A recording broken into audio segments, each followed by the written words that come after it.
Welcome to my channel. నేను మీ Sudheesh Reddy.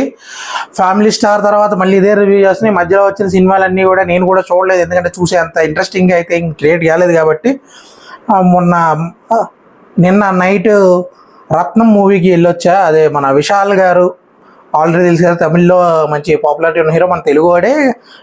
But తమిళ్లో బాగా పాపులర్. ఆయన డబ్బింగ్ సినిమాలు తెలుగులో కూడా బాగానే ఆడుతుంటే లాస్ట్ మార్క్ యాంటనీ మూవీ చూసినప్పుడు దానికి కూడా రివ్యూ ఇచ్చాను. బాగానే తెలుగులో ఎలా ఉన్నా తమిళ్లో బ్లాక్ బస్టర్ అయింది.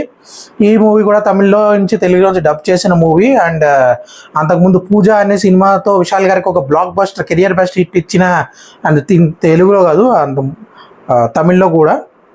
పూజ అని డైరెక్టర్ హరి గారు, అయిన మనకి సూర్య గారితో యముడు, అదే సింగం 1, 2, 3, ఆ పోలీస్ స్టోరీ, అంతకుముందు 6 అనే ఒక సినిమా, అండ్ కొన్ని పాపులర్ ధనుష్తోని ఇలా. ఈయన ప్రాపర్ మనకి బోయపాటి గారు అండ్ వివి వినాయక్ గారు ఎలాగో అలాగే తమిళనాడులో కూడా ప్రాపర్ కమర్షియల్ మాస్ మూవీస్కి పెట్టింది పేరు. అండ్ ఈ మూవీ గురించి మాట్లాడుకుందాం. అండ్ ఇది చాలా ఎవరు చూడొచ్చు, ఏ కేటగిరీ వాళ్ళు చూడొచ్చు, ఎవరిని సాటిస్ఫై చేస్తుంది, ఎవరిని డిసప్పాయింట్ చేస్తుంది అనేది క్లియర్ కట్గా పాజిటివ్ నెగటివ్స్ అన్ని డీటెయిల్గా మాట్లాడుకుందాం. సో ఫస్ట్ ఆఫ్ ఆల్ ఈ మూవీ గురించి ఒక ముక్కలో చెప్పాలంటే, it is mix of all ingredients. అంటే మనకి ఉగాది పచ్చడిలో అన్ని రకాల ఇంగ్రీడియంట్స్ ఒక పులుపు, చేదు, షడ్రుచులు అని ఉంటాం కదా, అన్ని రకాల రుచుల్ని కలిపేసి ఒక పచ్చడి కింద చేసుకుని దాన్ని మనం తింటాం, ఎంజాయ్ చేస్తాం కదా. అలాగే కిచిడి అంటాం, అంటే అన్ని రకాలని కలిపేసి ఒక దాంట్లో ఒక పన్నంలో కలిపేసి తింటూ ఉంటాం. ఒక్కోసారి దరిద్రంగా ఉండదు, ఒక్కోసారి అలా కలిపిన రుచి కూడా బాగుంటుంది. ఇది కూడా అన్ని రుచులు కలిసిన కిచిడి అలాగే, లేదా మన ఉగాది పచ్చడి లాగా బాగుంది మూవీ. అన్ని రుచులు అంటే మీకు ఈ మూవీ చూస్తున్నప్పుడు ఒక 5-6 సినిమాలు రెఫరెన్స్లు కనిపిస్తాయి. ఒకడు కావచ్చు, భద్రా కావచ్చు, లేకపోతే లక్ష్మీ నరసింహ కావచ్చు, లేదా 6 సినిమా కావచ్చు, యముడులో కొన్ని రెఫరెన్స్, పూజ సినిమాలో కొన్ని రెఫరెన్స్, అన్నీ ఆల్ మిక్స్ కొట్టాడు. కానీ పర్లేదు, కొట్టిన మిక్స్లు కూడా పర్ఫెక్ట్గా ఏది ఎక్కడ వాడాలో అలా వాడుకున్నాడు కాబట్టి బాగానే ఉంది. అండ్ ఈ సినిమాలో ఫస్ట్ ఆఫ్ ఆల్ మైనస్ వచ్చేసి దేవిశ్రీ ప్రసాద్ గారు పుష్ప 2 మీద పెట్టిన కాన్సన్ట్రేషన్ మిగతా సినిమాల్లో అంతగా పెట్టలేదు అనుకుంటున్నా. ఆయన బ్యాక్గ్రౌండ్ స్కోర్ ఓకే, అంటే ఆయన స్టాండర్డ్స్లో అయితే నాకు అనిపించలేదు, ఓకే అనిపించింది. అండ్ మన తెలుగు పరంగా చెప్పుకోవాలంటే ఇక్కడ షూట్ చేసిన రియాలిటీకి దగ్గరగా ఉండాలన్నట్టు కొంచెం బ్లాక్ థీమ్లో ఆ టైప్లో చూస్ చేసిన లొకేషన్స్ మనకు అంత ఎక్కకపోవచ్చు. మన తమిళ వాళ్ళకి అది బాగానే నచ్చుద్ది. అండ్ కొంచెం వైలెన్స్ ఎక్కువగా ఉంది. చిన్న పిల్లలతోని ప్రతి ఫైట్లోని కూడా టమాటా సాస్ని ఇరక్కుమ్మేశారు, అంటే అదే రక్తపాతాన్ని కొంచెం ఎక్కువగానే చూపించారు. బట్ ఆ ఎమోషన్కి, అక్కడ ఆ ఫైట్కి, ఆ హీరోకి, ఆ విలన్కి ఉన్న దాన్ని, అండ్ అక్కడ రియలిస్టిక్గా చూపించాల్సిన దాన్ని బట్టి చూస్తే అది వెలన్ బాగానే ఓకే. బట్ మరి వైలెన్స్ ఎక్కువ అవుతుంది, చిన్నపిల్లలతో చూడలేము అనుకున్న వాళ్ళకి కొంచెం ఇబ్బందిగానే ఉంటుంది. ఆ విషయాన్ని పక్కన పెడితే ప్లస్ పాయింట్స్ చెప్పాలంటే విశాల్ ఇమేజ్కి తగ్గట్టు అండ్ ఆయన పెర్ఫామ్ చేయగలిగిన ఒక పర్ఫెక్ట్ పాత్ర అనే చెప్పాలి. ఒక వీధి రౌడీగా, ఒక ఎమ్మెల్యేకి బంటుగా ఉంటూ మంచి వాళ్ళకి మంచిగా, చెడ్డ వాళ్ళకి చెడ్డగా ఉన్నట్టు, ఒక హీరో ప్రాపర్ మనకి 90s నుంచి ఇప్పుడు హీరోస్ జరిగే క్యారెక్టరైజేషన్ ఉంటుంది కదా, ఓ రకంగా 6 సినిమాలో సూర్య గారి క్యారెక్టరైజేషన్ కానీ ఇలాంటి ఒక క్యారెక్టరైజేషన్. అలాగే హీరోయిన్కి ఒక చిన్న ఇబ్బంది వచ్చినప్పుడు ఆ హీరోయిన్ కోసం ఆయన ఎలా నిలబడ్డాడు, కానీ ఎందుకు నిలబడ్డాడు, ఆ హీరోయిన్కి అతనికి సంబంధం ఏంటి, అక్కడి నుంచి ఒక్కొక్క ట్విస్ట్ రివీల్ చేసుకుంటూ వెళ్దాం. విలన్ క్రూరత్వాన్ని న్యాచురల్గానే ఎంత క్రూరుడు మురళీ శర్మ గారు ఆ క్రూరత్వాన్ని బాగా పండించారు.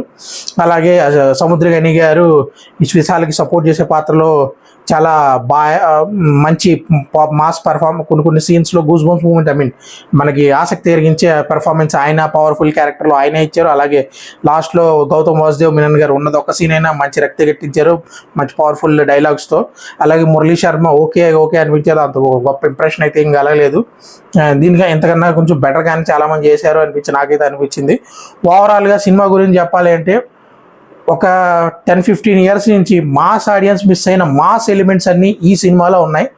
అలా అని మనం వెళ్ళి లాజిక్లు ఎతకాలి, లేకపోతే కోడిగుడ్డు మీద ఏకల పేకాలనుకునేవాడికి ఎవ్వడికి ఈ సినిమా నచ్చదు.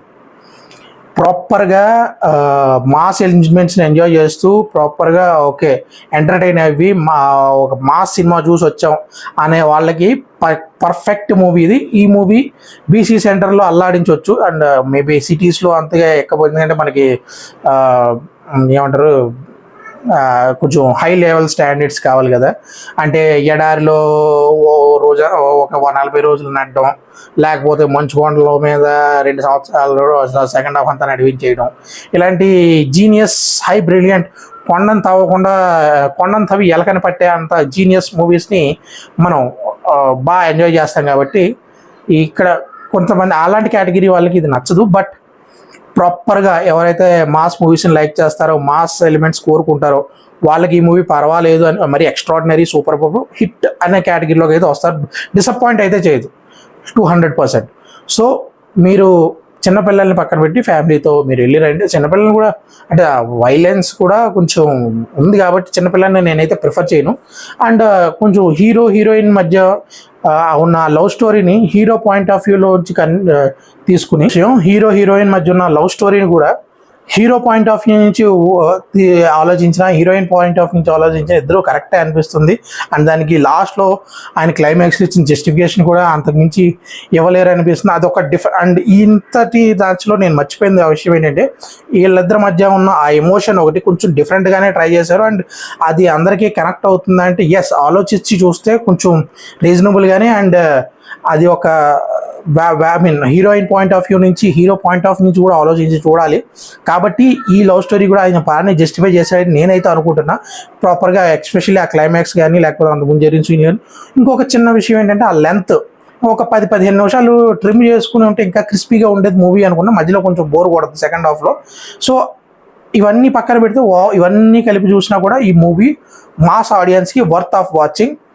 అండ్ జస్ట్ ఎంజాయ్ చేసి ఒక హీరో ఎలివేషన్స్ని, హీరో వెళ్ళి ఒకడే వెళ్ళి 10 మందిని కొట్టేస్తాడు, ఒకడే వెళ్ళి 20 మందిని నరికేస్తాడు అన్న మైండ్ సెట్తో చెయ్యాలి మనం చేద్దాం అనుకున్న ఈ మాస్ ఆడియన్స్ ఉంటారు చూసారే, అలాంటి ఆడియన్స్కి ఇది లైక్ మంచి మసాలా బిర్యానీ పెట్టినట్టు.